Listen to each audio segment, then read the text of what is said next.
দেখো আজকে আমরা তাহলে কি করব ক্লাস 12 এর অন কিলিং এ ট্রি। হ্যাঁ, পোয়েট কে জিএফ প্যাটেল। এখানে দেখো কবিতা সম্পর্কে উপরে একটু লিখে দিয়েছে। কি বলেছে? The poem is about the harm, মানে হার্ম মানে ক্ষতি করা, ঠিক আছে? মানে কবিতাটা ক্ষতি মানে কবি the poem is about the harm মানে কবিতাটার ক্ষতি সম্পর্কে to the environment by human beings. Environment মানে প্রকৃতি, okay, by the human beings মানে মানব জাতি, মানে মানব জাতির দ্বারা যে হিসাবে প্রকৃতির ক্ষতি করা হয়েছে সেটা নিয়ে লেখা। In a voice of sarcasm, কিভাবে লিখেছেন উনি? In a voice of sarcasm and irony. Irony মানে ব্যঙ্গ, আর সার্কাজম মানে ব্যঙ্গ বিদ্রুপ বোঝায়, ঠিক আছে? মানে ঠাট্টা করে কবিতাটা লেখা। মানে কি হয়, আইরনি মানে কি বলতো, ঠাট্টা বা ব্যঙ্গ বিদ্রুপ মানে টোন কাটা, ঠিক আছে? মানে মানে ঘুরিয়ে পেঁচিয়ে টোন কেটে বলা। The poet speaks of man's violence, violence মানে হিংসা, and impotence, impotence মানে অধৈর্য। The poet speaks মানে কবি এখানে বলেছে of man's violence মানে মানুষের হিংসা, and impotence মানে অধৈর্য towards nature, প্রকৃতির ক্ষেত্রে। মানে অ্যাকচুয়ালি মানুষ তো প্রকৃতিকে হিংসা করে না, কিন্তু মানুষ যে হিসাবে গাছকে কেটে চলেছে বা প্রকৃতিকে ধ্বংস করছে, শুধু গাছই না, মানে যে কোনো দিক থেকে প্রকৃতিকে ধ্বংস করেছে, সেগুলো সম্পর্কে এটা এখানে বলেছে। The poem is written in free verse, কবিতাটা কি ফ্রি ভার্সে লেখা, মানে যার কোনো রাইম নেই, ওকে। তারপরে কি বলেছে দেখো, কবিতায় আসা যাক। It takes much time to kill a tree. It takes, it বলতে এখানে বোঝাচ্ছে গাছটাকে। ইট টেক্স, টেক্স মানে নেওয়া, এটা নেয় মাচ টাইম অনেক সময়, টু কিল এ ট্রি মানে একটা গাছকে, কিল মানে হত্যা করা, ঠিক আছে? একটা গাছকে হত্যা করতে বা একটা গাছকে মেরে ফেলতে অনেক সময় নেয়। ইট takes much time to kill a tree, একটা গাছকে মারতে অনেক সময় লাগে। তারপর দেখো কি বলেছে, not a simple jab, jab মানে আঘাত, ঠিক আছে? Not a simple jab of the knife, knife মানে ছুরি, মানে একটা শুধুমাত্র সাধারণ একটা ছুরির আঘাত। Not a simple jab of a knife মানে সাধারণ একটা ছুরির আঘাত উইল ডু ইট, এটা করতে পারবে না। পারবে না কেন বলেছে? সবার প্রথমে নট আছে, ঠিক আছে? Not a simple jab of a knife মানে একটা ছুরির আঘাত উইল ডু ইট, এটাকে করতে পারবে না। তাহলে কি করতে পারবে? কেন পারবে না দেখো কি বলেছে, ইট হ্যাজ গ্রোন স্লোলি, এটা খুব ধীরে ধীরে বড় হয়েছে।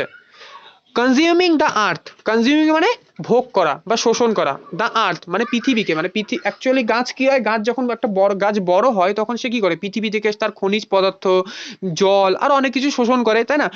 ওখানে এটাই বলেছে এখানে যে ইট হ্যাজ গ্রোন স্লোলি, এটা খুব ধীরে ধীরে বড় হয়েছে। কনজিউমিং দ্য আর্থ, পৃথিবীকে ভোগ করে, যেহেতু গাছটা খুব ধীরে ধীরে বড় হয়েছে সেজন্য সে ধীরে ধীরেও মরবে। একটা মানুষকে যেমন কি, একটা মানুষকে যদি একটা ছুরির আঘাত করা যায় তাহলে সে সহজেই মারা যাবে, ঠিক না? কিন্তু এখানে কি বলেছে, not a simple jab of a knife, একটা ছুরির আঘাত গাছটাকে মারতে পারবে না। It means the trees are more strong than human being, মানে গাছ মানুষের থেকেও বেশি শক্তিশালী।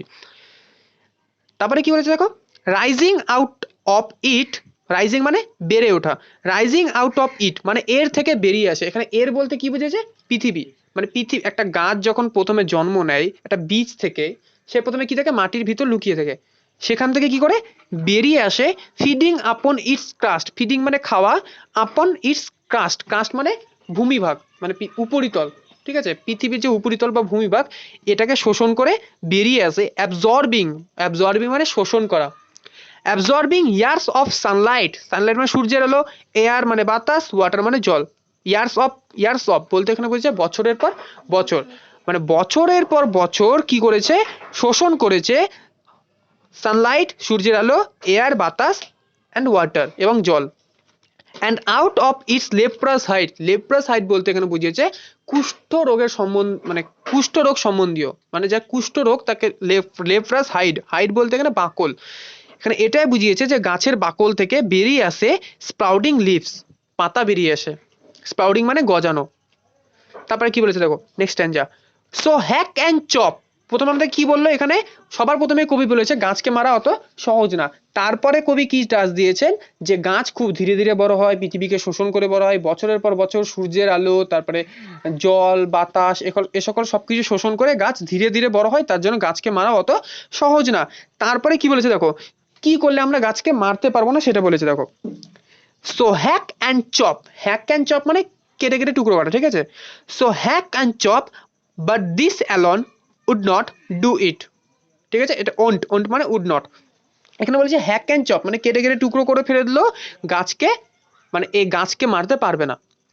প্রথমে কি বলেছে, not a simple simple jab of the knife, মানে ছুরির আঘাতও এটা করতে পারবে না, মানে গাছকে মারতে পারবে না। সো হ্যাক অ্যান্ড চপ মানে কাটা বা টুকরো করে দিল, but this alone would not do it, শুধুমাত্র এটা করলেই হবে না। Not so much pain will do it, একটা গাছকে তুমি যতই ব্যথা দাও, তাকে তুমি যতই কেটে কেটে টুকরো করে ফেলে দাও, তাও গাছ মারা যাবে না। ওটাই বলছে নট সো মাচ পেইন, মানে যতই তুমি ওকে ব্যথা দাও, উইল ডু ইট, এটা করতে পারবে না। কোনটা করতে পারবে না? টু কিল এ ট্রি, মানে গাছকে মারতে পারবে না।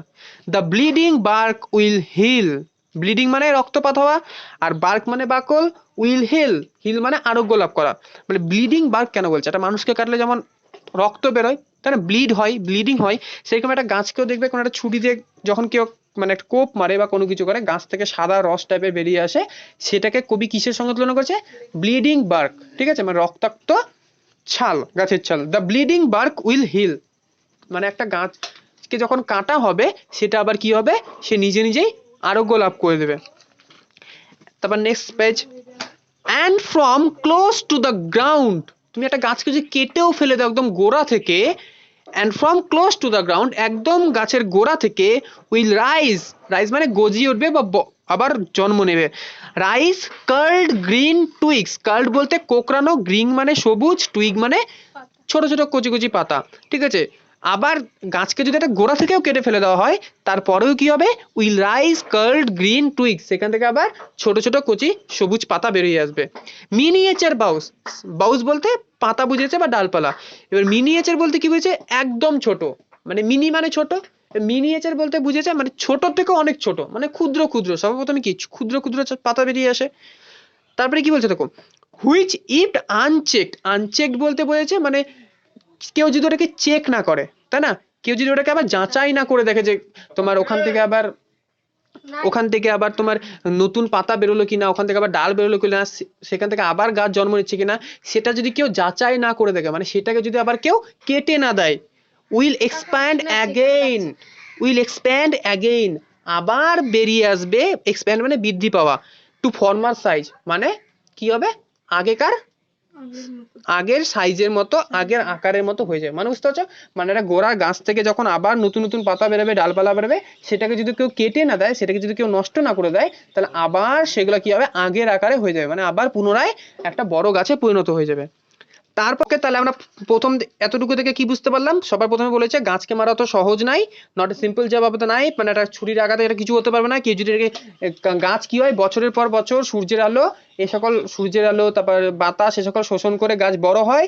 তারপরে কি বলছে, তোমার গাছটাকে কেটে ফেলে দিলো, গোড়া থেকে কেটে ফেলে দিলো, কি হবে? সেখান থেকে আবার নতুন করে পুনরায় সেটা কি হবে?